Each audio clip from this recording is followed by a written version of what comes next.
حضرت ابو مسلم الخولانی رضی اللہ عنہ، رسول اللہ صلی اللہ علیہ وسلم کا وصال ہو گیا اور حضرت صدیق اکبر رضی اللہ عنہ تختہ خلافت پر ہے، تو یمن میں ایک شخص نے نبوت کا دعویٰ کیا، اسود عنسی اس کا نام تھا۔ یمن میں ایک شخص نے اعلان نبوت کیا، نبوت کا دعویٰ کیا۔ یہ اس زمانے میں بھی ہوتا رہا، ہر زمانے میں ہوتا رہا ہے، اور ہر زمانے میں ایسے لوگوں کو کیفر کردار تک پہنچانے کے لیے کوئی نہ کوئی ایسا شخص آتا ہی رہا ہے۔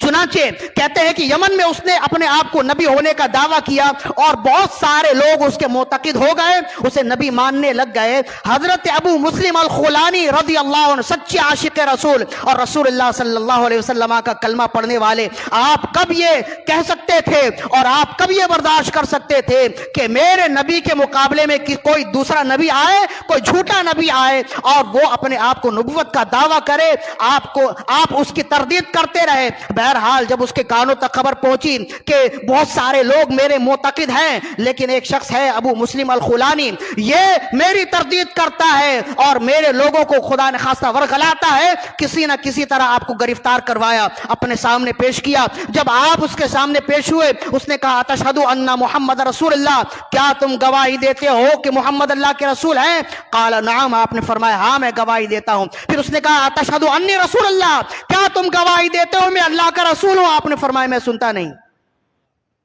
مجھے آواز ہی نہیں آتی، مجھے سنوائی نہیں آتی۔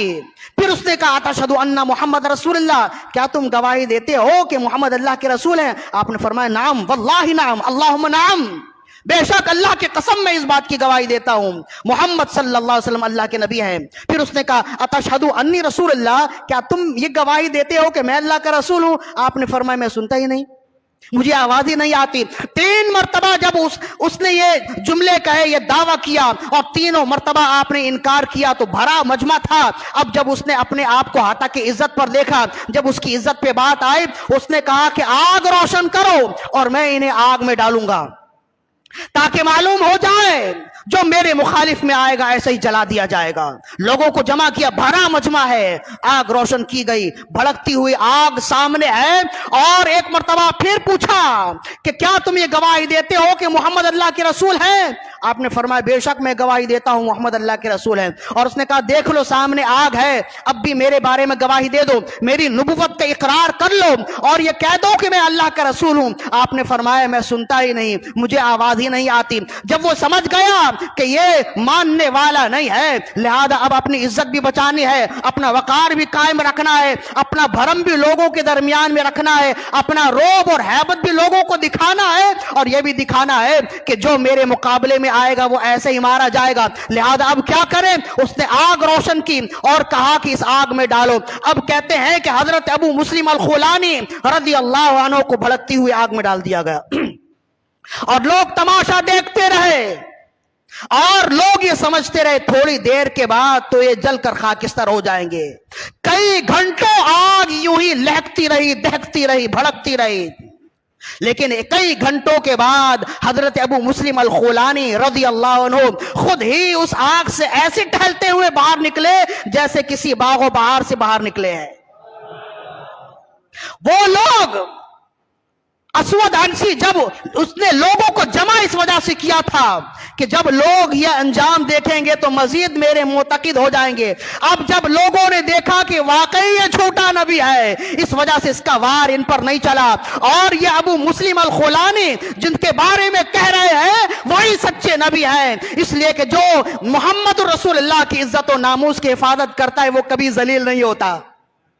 جب وہ باہر نکلے آگ سے تو بہت سارے لوگ اس سے متنفر ہو گئے اور دوبارہ رسول اللہ صلی اللہ علیہ وسلم کا کلمہ پڑھ لیا۔ اب کہتے ہیں کہ ظاہر ہے کہ یہ بات رکنے والی تو تھی نہیں، حالانکہ اس زمانے میں ذرائع ابلاغ تو تھے نہیں، لیکن بہرحال بات پھیلتی چلی گئی، اور رب ذوالجلال جس بات کو پھیلانا چاہے وہ مشرق سے مغرب میں ایک چشم زدن میں پھیلا دیتا ہے۔ وہاں یمن میں یہ معاملات ہو رہے تھے اور مدینے تک خبر پہنچ گئی، حضرت صدیق اکبر ہیں، فاروق اعظم ہیں، اور آپ کو معلوم نہیں تھا وہ کون شخص ہے، بس اتنا معلوم تھا ایک شخص ہے ابو مسلم، اس نے یہ معاملہ کیا، رسول اللہ کی عزت و ناموس کی حفاظت کی، اور اس کے بدلے میں جب اسے آگ میں ڈالا گیا رب نے اس کی آگ کو گلو گلزار کر دیا، اس آگ کو ٹھنڈا کر دیا۔ تو کہتے ہیں جب بات پھیلی اور لوگوں تک پھیلتی چلی گئی، اب حضرت ابو مسلم الخولانی جہاں جاتے اور لوگ عقیدت و احترام کا اظہار کرتے، جب اس نے دیکھا کہ ان کی وجہ سے تو میری ساکھ کمزور ہو رہی ہے، یمن سے نکال دیا۔ جب یمن سے نکالا، آہستہ آہستہ چلتے چلتے آپ مدینے آ گئے۔ مدینے میں کوئی آپ کو جانتا نہیں تھا۔ مسجد نبوی میں آ کر ایک ستون کے سائے میں آپ ٹیک لگا کر بیٹھے تھے۔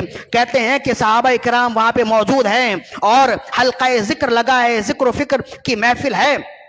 حضرت عمر بن خطاب رضی اللہ عنہ نے کسی کو بھیجا اور آپ نے فرمایا کہ جا کر دیکھو یہ کون شخص ہے، ہمارے علاقے کا لگتا نہیں، بستی کا لگتا نہیں، کہیں دور سے آیا ہوا ہے، جا کر پتہ کرو، کسی چیز کی ضرورت ہے تو اس کے لیے وہ سامان زندگی مہیا کی جائے۔ چنانچہ جا کر معلوم ہوا، پھر آئے اور آ کر بتایا کہ یہ شخص یمن سے آیا ہے۔ جب آپ نے سنا کہ یہ شخص یمن سے آیا ہے، حضرت عمر بن خطاب رضی اللہ عنہ خود اس کے پاس گئے، اس کے سامنے بیٹھے اور آپ نے پوچھا تم یمن سے آئے ہو؟ عرض کرنے لگے ہاں میں یمن سے آیا ہوں۔ تو آپ نے فرمایا میں نے سنا ہے کہ وہاں اللہ کا ایک ایسا بندہ ہے، رسول اللہ کا ایسا وفادار ہے، جس کے ساتھ رب ذوالجلال نے ایسا معاملہ کیا کہ ساری دنیا میں اس کی کرامت مشہور ہے۔ اس نے رسول اللہ صلی اللہ علیہ وسلم کی عزت و ناموس کی حفاظت کی تو اللہ نے اس کی عزت و ناموس کی حفاظت کی ہے۔ کیا تم وہاں تھے؟ کیا تم اس بندے سے ملے ہو؟ کیا تم نے اسے دیکھا ہے؟ کیا تم اس وقت تھے جب یہ معاملہ ہو رہا تھا؟ اس نے کہا اللہم نعم، میں وہی شخص ہوں، میں ہی وہ ہوں جس کے بارے میں خبر یہاں تک پہنچ گئی ہے، میں ہی وہ ہوں جس نے رسول اللہ صلی اللہ علیہ وسلم کی عزت و ناموس کی حفاظت کی۔ تو اللہ نے مجھے وہ مقام و مرتبہ دیا ہے کہ اللہ نے میرے لیے آگ کو گلو گلزار کر دیا ہے۔ جب آپ نے یہ سنا، انہیں کھڑا کیا اور کھڑا کر کے ان کے پیشانی کا چوما، فقبنا ما بین یدی ما بین عینی، آپ نے ان کے پیشانی کو بوسہ دیا، ثم جاء بھی، پھر ہاتھ پکڑ کے لائے، فاجلسا بینہ و بین ابی بکر، اور پھر بیٹھے اور انہیں بھی بٹھا دیا، اس طرح کہ ایک طرف حضرت صدیق اکبر تھے، دوسری طرف حضرت عمر بن خطاب تھے، بیچ میں انہیں بٹھایا اور بٹھانے کے بعد ہاتھ اٹھا کر دعا کرتے ہیں۔ حضرت عمر بن خطاب جلیل القدر صحابی رسول، ان سے بڑا متقی اور پرہیزگار کوئی نہیں، ان سے بڑا زہد و تقوی کا ماہر کوئی نہیں۔ آپ امام الزاہدین ہیں، امام المتقین ہیں، امام العاشقین ہیں۔ اس کے باوجود حضرت عمر بن خطاب رضی اللہ عنہ نے انہیں کھڑا کیا، انہیں بٹھایا، اور کیسے بٹھایا؟ فاجلسا بینہ و بین ابی بکر، اس طرح سے بٹھایا کہ ایک طرف آپ خود تھے اور دوسری جانب حضرت صدیق اکبر رضی اللہ عنہ تھے، بیچ میں بٹھایا۔ کتنا بڑا مقام و مرتبہ ہے، یار غار کے سامنے بیٹھنے والا بھی ہیبت رکھتا ہے، یار غار کی محفل میں بیٹھنے والا بھی اپنی قسمت پہ ناز کرتا ہے۔ لیکن یہ ایسا شخص ہے جو صحابی نہیں ہے لیکن یار غار نہیں، ایک طرف حضرت عمر ہیں، دوسری طرف صدیق اکبر ہیں، بیچ میں بیٹھے ہوئے ہیں۔ حضرت عمر بن خطاب رضی اللہ عنہ نے ہاتھ اٹھا کر دعا کی اور کہا الحمدللہ الذی لم یمتنی حتی ارانی فی امتی محمد من فعل به کما فعل ابراہیم، سب تعریف اس رب کے لیے ہے جس نے مجھے موت نہیں دی، حتیٰ کہ میرے نبی صلی اللہ علیہ وسلم کی امت میں رب نے مجھے ایسے شخص کو دکھایا جس کے ساتھ رب نے وہی معاملہ کیا جو اپنے خلیل کے ساتھ کیا تھا۔ ایک طرف اللہ کے نبی خلیل ابراہیم علی نبینا علیہ الصلوۃ والسلام، ان کے لیے آگ گلزار ہوتی ہے، تو دوسری طرف حضرت ابو مسلم الخولانی رضی اللہ عنہ کے لیے آگ گلزار ہوتی ہے۔ امام ابن جوزی نے صفت الصفوہ میں بہت تفصیل سے اس روایت کو نقل کیا، اور پھر کہتے ہیں علماء کرام نے اس روایت کو نقل کرنے کے بعد ارشاد فرمایا لوگوں قیامت تک کے لیے تمہارے لیے یہ حکم ہے اور اس میں درس موجود ہے کہ جو معاملہ ابو مسلم الخولانی کے ساتھ ہوا اور اس معاملے کے بعد صحابہ کرام نے جو ان کی پذیرائی کی ہے، یہ اس بات کی دلیل ہے کہ دنیا میں عقیدہ محمد میں یا عقیدہ اسلام میں جو مقام و مرتبہ عقیدہ ختم نبوت کا ہے، کسی اور چیز کا نہیں۔